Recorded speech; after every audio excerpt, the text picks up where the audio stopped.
Thanks for joining us. I'm Dwight Clark, and welcome to our show. We're going to bring you the best in 49er interviews by taking you behind the scenes to find out what's on the minds of your favorite players, coaches, and staff as they journey through another exciting year in football.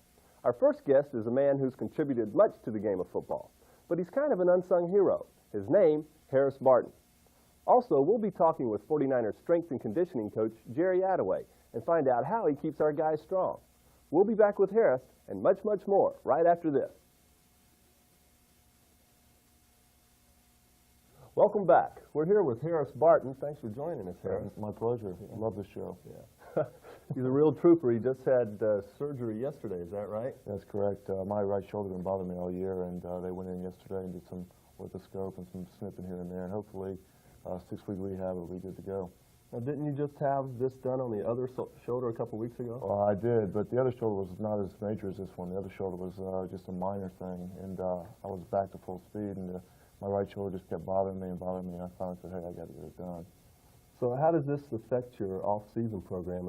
When will you be able to start lifting and running and all that kind of stuff? Well, usually I work out 6 days a week, and with this, I'm going to have to slow it down a little bit, give it a little time to heal, because with this kind of deal, you don't want to rush it. But most guys, most offensive and defensive linemen lift 6 days a week, different body parts every day, trying to get themselves grooved into the season. So I'll take a little bit of time off, and I'll hit it back hard, and I should be ready by the time training camp comes around. Well, you have to deal with Jerry Attaway at all? Will he get you in the pool workout? Jerry's House of Horrors. Jerry is notorious for putting guys through tough workouts. He's one of the best in the league. It's a pleasure to work with him because he brings guys around so quickly. And I assume that I'll take a couple weeks off, and then I'll get in with Jerry later on in maybe June. Well, you know, we're all pulling for you, especially me. Well, hopefully we can get it going. You know, I know the guy's pumping the most is Joe Montana and get somebody fit. That's right. To take for him. Now, last year there were a lot of changes up front, and most of those ideas came from George Seifert. And I know there was a lot of people that didn't really care for the changes that went on up front there, moving you over to center during training camp, and then over to finally to guard, where you played the whole season. But have you heard anything about this year? I know we just got we got Roy Foster. We drafted a couple of guys. Have you heard anything about what position you'll be playing this year? No, I really haven't heard, but you know, I've expressed to the 49ers that they moved me from tackle. I played tackle the first 3 years I was here, and they moved me to guard for last season. And I really didn't like the move at first. It was uncomfortable for me. It was a new learning experience. I'd established myself as a pretty good right tackle in the league, and you know, they moved me, but now once they moved me, I like the guard position, and I've expressed to the 49ers that I'd like to play that guard position. Now, they brought in Roy Foster, who's an excellent player out of Miami, has been for many years, and I assume his natural position is left guard, while Guy McIntyre's a Pro Bowl player there. It really all depends on what Bubba Paris does. If Bubba Paris comes in light and is able to play that left tackle position, then things will probably stay the same way with Roy Foster backing up or contending for a starting job somewhere along. If Bubba Paris comes in heavy and can't do it, then they might have to move Steve Wallace back and move me to right tackle and have Roy Foster play right guard. That's something I hope doesn't happen, but we'll have to wait and see. Yeah. Well, you know, in my opinion, you're probably right in line to be going to the Pro Bowl at that guard position, and aren't there a couple, there's some real good tackles out there in the league, aren't there? Well, tackle is usually the best position in offensive line. The best athletes play that right and left tackle because it's such a difficult position because you have to pass block on an individual basis the whole time. As a guard, you really don't have to do that. You have some help from the center. And my size and my stature, it makes me a more natural guard in the NFL. To play the tackle, I was just doing it based on athletic ability, being able to do it a pretty good job at it, but certainly not Pro Bowl level. On that guard, I'd have an opportunity to make it. And hopefully the coaches will look at that and realize that and leave me in the same position. Yeah. Last year in training camp, you played just about every position in the line. And this year going into training camp, do you anticipate, I mean, you want to stick at that guard position and that's it? Yeah, because, you know, if you move around a lot, it helps your versatility. It shows other teams and it shows your team that you're a team player and that you can change positions in a heartbeat. But it really doesn't help you become a better football player. Everybody looks at offensive linemen, and the casual fan doesn't really know what an offensive lineman does. But you have to stay in really one position and work at it for 4 or 5 weeks in training camp, play those 4 or 5 preseason games, and really start to get comfortable at it before you can really go out and perform in the regular season. I know going up to training camp, I used to, it was hard work at training camp, but it was the satisfaction of working hard and then being able to get a little time off at night. Do you enjoy training camp? I do enjoy training camp. I was kind of like you. I always felt like training camp was going to get me ready for the regular season, and that I was not going to go up there and just kind of loaf through it and just kind of just make it. And then all of a sudden the season would come, because I always felt like if I wasn't getting any better out there, I shouldn't be out there at all. And then, when the day's over, it is a nice feeling to be able to get some time off at night and hang out with your buddies. But training camp is way too long. I agree. 5 weeks is a long time up in the heat of Rockland, California. It's 95 degrees at 7 o'clock in the morning, and that's very difficult. It's very mentally draining. Yeah, I think it helps the 49ers, though, because when they come back down from Rockland, they're really in good shape and ready to take on the opponents. And going through those 5 weeks, I think, gets you ready for those guys that you have to go against. And there's some pretty good ones in the league. Who do you think is probably the best couple guys that you have to face all year? Well, certainly the best. The guys that you hear about a lot are usually the best. Guys like Lawrence Taylor. But the guy that really sticks out in my mind is a guy like Dwight, plays for the Philadelphia Eagles. There's a guy that's got speed like Jerry Rice, and has got the power of Kevin Fagan or of Lawrence Taylor. He's just got tremendous upfield strength. And those are the guys that you really get nervous about blocking. And those are the guys that usually beat you a couple of times and sack the quarterback on you.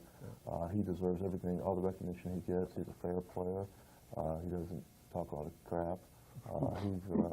He does a good job out there, and he's a pleasure to play against because he really challenges you to bring your game up to the highest level. All right, Harris, we're going to take a break, and we'll be right back after this.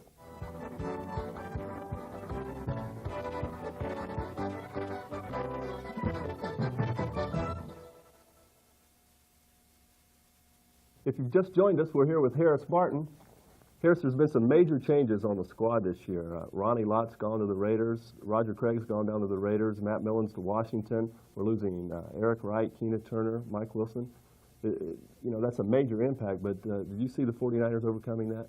Oh, yeah, certainly. Anytime you have a guy like Jerry Rice or Joe Montana on your team, you're going to win 8 ball games easily. It's up to the rest of us to pick up the slack from what those guys left off. Certainly guys like Ronnie and Roger are going to be missed, but really guys that are inspirational also were guys like Mike Wilson, who played here for many years, has 4 Super Bowl rings. Eric Wright played with a lot of injuries. A lot of guys looked up to him. Certainly Keena Turner was really the unspoken leader of our defense. And if we can get through training camp and get through the first couple of games and do well, I think we'd be all right. Yeah, I know we've made some moves with Plan B, and I thought we had a pretty good draft. Have you been able to keep up with that? I know we got a couple of offensive linemen, Boatswain and Scott Bowles, I think, from right. Texas or something like that. Yeah, I've heard that they're pretty decent players that they're going to need some time to develop. Certainly coming into the NFL is a difficult transition from the college. You have to learn how to pass block, you have to learn the scheme, you have to learn how to work in the 49er offense. And I don't think that they're anticipating them coming in and immediately helping, but I feel like they want them to come in and help in later years. I know that the guy from Louisville, the Washington kid, is going to be a pretty good ball player, and hopefully Ricky Waters will come in and help us out as a running back. Yeah. Do you see any specific areas that the 49ers should be concerned with? Well, I think, the position I'm in, offensive line, we took a lot of flack last year. Certainly our running game wasn't up to par. We were excellent pass blockers, but we're going to have to gel in order to be competitive this year, because last year we kind of got away with being mediocre. Joe kind of let us do a lot of things, and this year the offensive line is going to have to take it upon themselves to get a little bit better. Now, speaking of Joe, what's this deal with the are you ready for some football, this Monday night football theme song? Well, and I know there's something between you and Joe and that song, and I don't know what it is. Well, usually I'm like the Mr. Intensity in the locker room, and usually Mr. Joe is like Mr. Loose in the locker room. And now every time we play on Monday nights, they play that Willie Nelson song, and he usually gets in my face and sings it, and he's probably got the worst voice of anybody I've ever met. So it usually loosens me up a little bit. I probably need a little bit more of that. If I could play as loose as Joe, I'd be very happy. Yeah. So now as you go through your career, you played for how many years now? This will be my 5th year. Your 5th year. And do you have specific goals in mind that you're trying to achieve before you'll be around here a long, long time, barring injuries? Right. Well, I've always been a really pretty goal-oriented person. In college, I always wanted to be an All-American. I always wanted to do well in school. And when I got to the professional level, certainly I wanted to be known as an all-pro. But I guess most importantly, you want to look back on your career as a 49er and say, hey, I played with the team for many years. I was well treated, and I treated them well back. I played hurt. I played in a couple of Super Bowls. And you just want to be able to look at the mirror at the end of your career and say, hey, I gave it all I got, and hopefully they appreciate it. Now, I know that you're into horse racing a little bit, right. And I know you hang around and go to some races with Mr. DeBartolo's father. That's correct. Ed Sr. Right. And are you going to the Kentucky Derby this weekend? No, unfortunately, we got a minicamp this weekend, so I'm not going to make it. Right. But I'll be watching. Do you have any predictions for that? I'm going to have to go with Fly So Free. You know, that's going to be the horse to win. I'm a big sports fan in general. I watch a lot of hockey, a lot of basketball, baseball. Growing up as a kid, I was a big sports fan. And really coming out here, I've just finally been introduced to horse racing. Yeah. Well, we're not allowed to give any tips on football, but I guess horse racing is all right. Right. Well, any tip that you get is usually a bad tip in horse racing. That's what I've always learned. So don't believe a word I say. Right. So in years to come from now, what would you want to be said about Harris Barton? Well, I'd like people to look back and say Harris Barton was intense. He was giving to the community. He was a good football player. And if people can say that, then I believe that I was successful in my career as an NFL football player. All right, great. Well, Harris, thanks for joining us. My I appreciate pleasure. you being here. My pleasure. And we'll be right back with Jerry Attaway. He's taking us behind the scenes and showing us how he keeps those 49ers strong.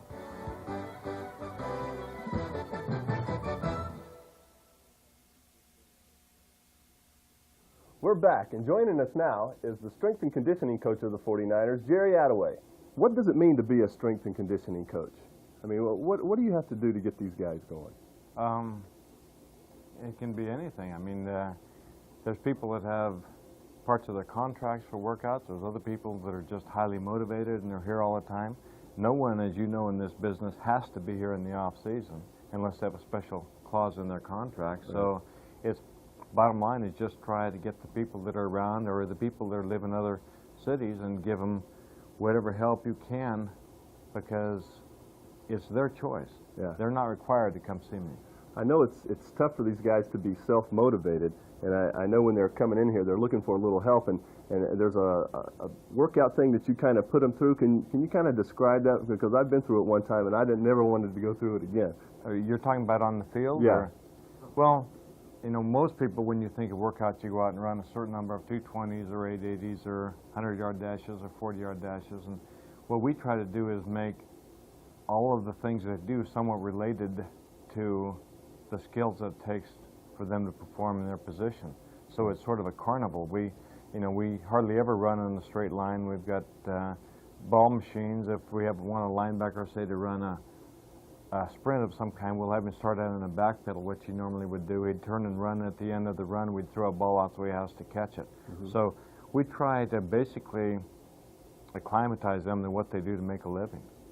Now, I know you're heavily involved with the rehabilitation, as are the trainers. I know that personally because my last year with the 49ers, I couldn't have made it on the team if you hadn't been there to help me get through that workout. But what's your evaluation of it's come a long way from just going in the training room, getting a little treatment. Now there's the pool workout that you put me through. There's a lot more to it. Well, the trainers and the doctors, dealt with you when you first had your injury, and at a certain point, everybody recovers to a spot where they're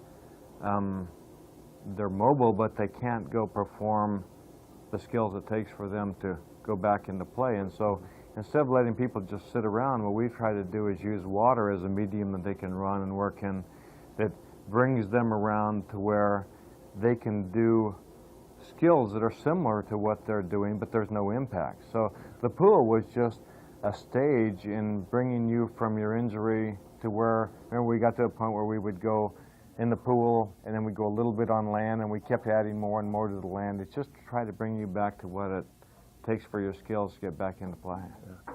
Jerry, besides the strength and conditioning part of it, I know in your mind nutrition plays a big part in the day-to-day lives of a player, and even to the point where the proper nutrition can help a guy play better. Is that pretty much your thoughts on it? Well, yes, but the one thing that you have to remember about professional athletes or professional football players is that they basically eat the same way that the normal American eats. They eat high fats, lots of fast foods, low carbohydrates, high refined sugars.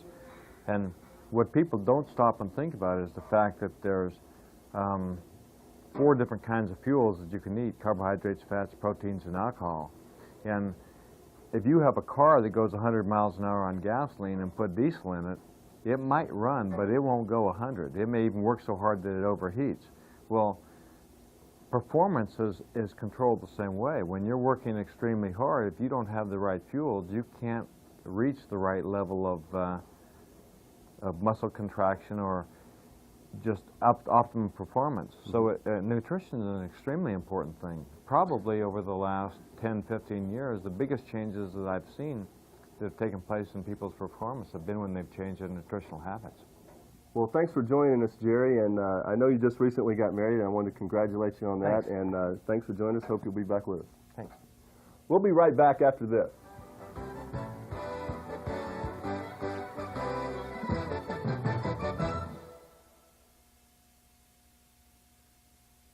Now it's time when we select a question sent in by one of our viewers addressed to their favorite member of the 49ers.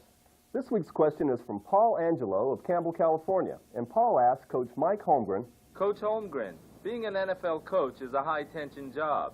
How do you manage your stress levels and keep you cool? Well, Paul, it's an interesting question. I think most people in every profession have stress they have to deal with. In the coaching profession, our stress kind of reaches a peak on Sunday. We put in a lot of time and effort on our preparation. There's a lot at stake in winning and losing the games. But the way I deal with it is through our preparation, whether it's talking about preparing the team or the other assistant coaches. We feel that if we prepare properly, then dealing with the stress on Sunday in some ways will take care of itself. But thank you very much for the question. If you'd like to have your question answered, send us a videotape with your name, address, and telephone number along with your question to The Dwight Clark Show. If your question is selected, Dwight will send you a free autographed Dwight Clark Show t-shirt as a gift. Paul, yours is on the way. I'd like to thank Harris Barton for being a guest on our show, and also Jerry Attaway for his behind-the-scenes look at how he keeps the 49ers strong. Most of all, thank you for joining us, and until next time, I'm Dwight Clark. See you soon.